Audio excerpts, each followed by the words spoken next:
Patuloy ang pag-monitor ng Department of Trade and Industrial DTI Pangasinan sa pamagitan ng Consumer Protection Division and Negosyo Centers sa mga presyo ng mga basic necessities at prime commodities kung saan ipinatutupad ang price freeze sa mga lugar na nasa ilalim sa state of calamity dahil sa epekto ng habagat, severe tropical storm Krising at bagyong Emong sa lalawigan ng Pangasinan.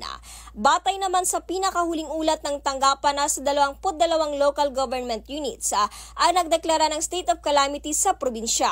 Kabilang ang Dagupan City, San Carlos City at Alaminos City at ang mga bayan naman ay ang bayan ng Umingan, Calasiao, Malasiki, Santa Barbara, Lingayen, Mangaldan, mga Tarambin, Malay, Bayambang, bayan ng Aguilar, Anda, Dasul, Mabini, Basista, Bani, Burgos, Agno, Bolinao at sa bayan ng San Quintina.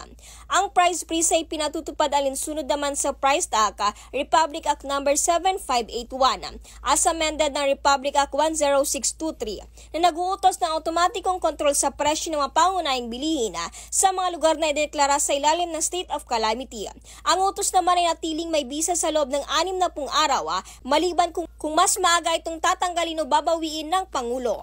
Para sa programang Bombo Reports Afternoon Edition, Patrol numero 1 Bombo Ira Chicano nag-uulat. This is Bombo Radyo Philippines, the number 1 and most trusted source of news information. Basta Radyo, Bombo!